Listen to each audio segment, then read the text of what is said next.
дигар савол. ман чанде пеш аз рӯи нодониям нисбати шумо бадгӯиву ғайбат кардам. хоҳиш мекунам аз тариқи ҳамин интернет бахшиши маро қабул кунед. ман шуморо бениҳоят дӯст медорам. бобоҷон, метарсам аз дунё бо ин хатои бузургам равам.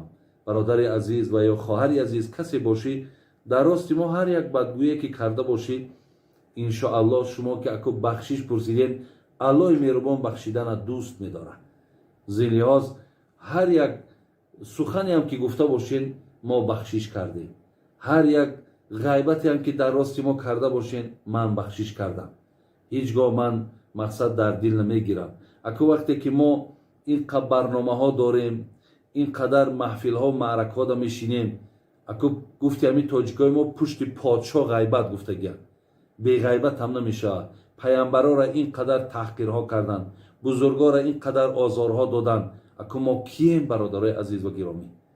барои ҳамин ҳазрати иброҳим ибни адҳама ҳикоя мекунанд ки ин мардак мисол дар падаршам подшоҳ буданд, худшам мега подшоҳ буданд, вале вақте ки аз тамоми мулку аз тамоми дунё бисёр дар дилаш як хунукие пайдо шид ва мегад рости роҳи бандагиро пеша кард ва ҳатто биёбон ба биёбон мешуд. худомон дад мақсад шайх меган ё дарвеш меган ки мега дар пушташ як қопчаи партофтагӣ кӯ ба кӯ мегашт. хай инҳо мақсад боз ба худшон розҳо доштанд, зикрҳо доштанд. мегад ба пеши бозоре гузашт, дид ки анора дид, дар дилаш бисёр як завқи хӯрдани анор пайдо шид. ҳамин иброҳими ибни адҳама мега назди ҳамун фурӯшанда омад.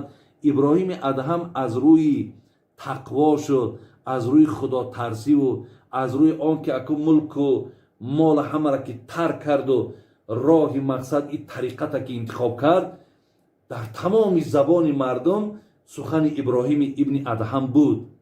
бисёр маъруфияту машҳур буд. ва ин савдогар нашинохт ки ин иброҳими ибни адҳамай. омад пешаш гуфт, ана ман пул надорам, гуфт шароит надорам. ҳамун попушакша баровард як калуши кӯҳна. гуфт агар ҳамин калуш ма битумад ягон донак анорам наметӣ? ин одами савдогарам мега одами бисёр эҳсосотӣ буда, одами ғазабнок будааст. фикр кард ки ин одам мара масхара мекунад. мегад як шата мегад ё ду шата мегад. ҳамин хел мегад зад иброҳими адҳамаву аз пеши ҳамун дуконаш пешаш кард. мега нафарҳое ки дар болотар буданд шинохтанд ки иброҳим ибни адҳамай. давида пеши ин омадан гуфтанд, шинохтем ин одам ки? гу не, гу анамин иброҳим ибни адҳамай. ин одам мега бисёр хиҷолат шид, ғамгин шид ки ман ин хел одами бузург, ин хел одами шарифа мақсад бо шата задам. мега аз қафош давидан, омадан анорҳоро ҳамаша дар дасташ гирифтанд. гуфтанд марҳамат бигир. гуфт ҳазрат, ман шуморо нашинохтам. гуфтанд не, ман дигар мақсад қабул надорам. лекин гуфто хай бахшиш кун ки ман по дароз кардам, ин ҳоли ман чӣ мешавад? гу вақте шатаи дуюма мезадӣ, ман шатаи якума бахшидагӣ будам. вақте шатаи сеюма мезадӣ, ман шатаи дуюма бахшидагӣ будам. аллоҳи ман бахшидана дӯст медорад. барои ҳамин иншоаллоҳ, бародарони азиз ва гиромӣ, мо ҳам аз зумраи мо бандагоне ҳастем ки ҳар касе дар ҳаққи мо ҳар чӣ мегӯяд, агар мисол бахшиш пурсида бошад, бахшишам ки напурсида бошед, бародари ман шуморо бахшидагиям. ҳеҷ ягон дар дилҳотон ягон қудрате ҳам ё ягон ғамгиниам пайдо накунед. дигар саволе ки омадааст, аз бинӣ доимо хун меравад, таҳорат мешиканад. оё ҳар бор таҳорат кунам? бале, хун таҳората мешиканад, бародарои азиз ва гиромӣ. аз ин лиҳоз шумо дар ҳар як намоз ки ра вузӯи маъзур мегӯянд, яъне таҳорати узрнок, ё ин ки мисол хун меравад, ё пешоб меравад, ё бод мебирояд, ё захме аст ки хунаш меравад, ё зардоб меравад, хилас инҳора вузӯҳо, яъне таҳоратҳои маъзур мегӯянд. барои ҳамин шумо метонед ки ҳар як намоза таҳорати нав кунеду намозотона хонед. ба хотири ин дардҳо намоз аз гардани шумо соқит намешавад. саволи дигар гуфтааст, барои мард гарданбанду дастмонаи нуқрагӣ дуруст аст ё на? на гарданбандша бародари азиз истифода кунед, на мақсад ангуштариша.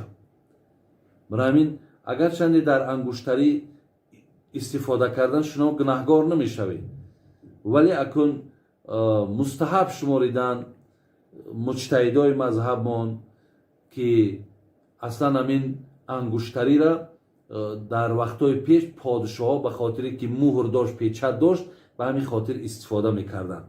барои ҳамин агар таркшам ки кунен, яъне шумо гунаҳгорӣ надорад. ин маъноеро надорад ки агар ман ангуштарӣ надошта бошам тарки суннат шудааст. лекин касе ҳам дошта бошад, акун мо ҳаққи маломату манъ кардан надорем, лекин гарданбанду дастбанду инҳош бародари азиз аз нуқра ҳам ки бошад, ин нодуруст аст. дигар саволе ки оё худо намози қазоро мебахшад агар пушаймон бошӣ аз нахондана? не, намози қазо ҳеҷ гоҳ бахшида намешавад. бародари азиз, шумо вақте ки намозҳотон қазо мешавад, ҳатман кафоратуш адо кардан шавад.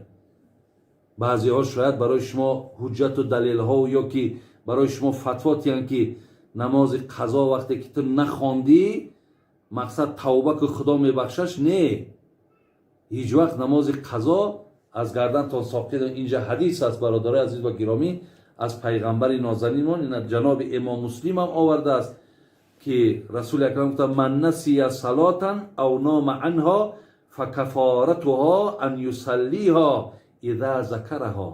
пайғамбари гиромӣ гуфтанд, ҳаргоҳе ки шумо фаромӯш карден намоза нахонден, бин ав нома ё хоб дазадену намоз ай шумо қазо шид, мега ҳамин ҳолатда чӣ кор ку?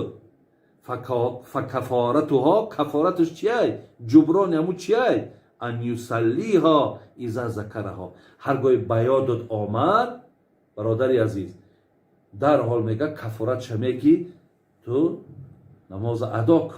намега ки мақсад бахшида мешавад, тавба ку. инҷа дар ҳазрати ҳадисе ки имом тирмизӣ меорад, имом насоӣ меорад аз аби убайдаи ибни абдуллоҳ ибни масъуд ки мегад, ана шағалу расулуллоҳи ан арбаи салавотин явмал хандақ. дар ғазваи хандақ пайғамбар, бародари азиз, бубинем ки мегад чи машғулш кардан мушрико, яъне дар ҳамон ғазо ки иштирок кард 4 намоз мега ай ҳазрат тарк шид. ҳатта заҳаба миналлайл ма шаа аллоҳ, як қисмати шаб мега гузашт. фаамара билолан, ҳазрати билолро чӣ гӯбад?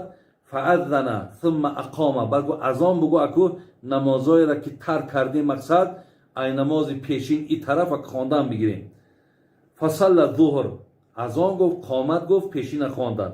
сумма ақома фасалла аср, багу қомат бугу, бо қомат гуфт, аср хондан. фасалла алмағриб, сумма ақома, багу қомат бугу, бо қомат, бо шом хондан. фасалла алишо, багу қомат бугу, бо қоматам, бо хуфтаншона хондан. яъне бародари азиз, намозҳое ки қазо мешавад, кафоратшон адо карданай. аз гардани шумо ин намозҳо ҳеҷ гоҳ соқит намешавад. саволе ки дигар омадааст, бобои ҳоҷӣ, ҷойҳое ки салом додан дуруст нест мегуфтед. аку салом, бародари аслан ин суннати пайғамбармон, ассалому алайкум ва раҳматуллоҳи ва баракоту, дар ин 30 савоб аст. ассалому алайкум 10 савоб ва раҳматуллоҳи 20 савоб ва баракоту 30 савоб. шумо мақсад ҷойҳое мешавад, мақсад як одам хоб бошад, ҳолати ноҷоизие ки ӯра салом бояд надӣ. як одам дар дарани масҷид дар зикрай, мақсад саломш надӣ. бин ё ин ки мақсад як одам дар ҳоҷатхонай, саломш надӣ. ё ҳолате ки мақсад дар ҳолати таом хӯрданай, бештар ҳамин чизо дар мо риоя намешавад. дар дарани таом дастомон истодагӣ бар болои сарат меяд, дастша дароз мекунад, қадид салом мекунад. ё ҳолате ки мега муаззин азон гуфтесай, муаззина азон нагӯ. ё медрои ки амри маъруф рафтесай, ҳамун одаме ки доияй, даъватгарай, салом нагӯ. одаме ки дар ҳоҷатхона нишастагӣ бошад, саломш нагӯ. одаме ки ҳамом кардесай, саломш нагӯ. халас ҳамин ҳолатҳое ҳаст ки мисол салом ба инҳо нодуруст.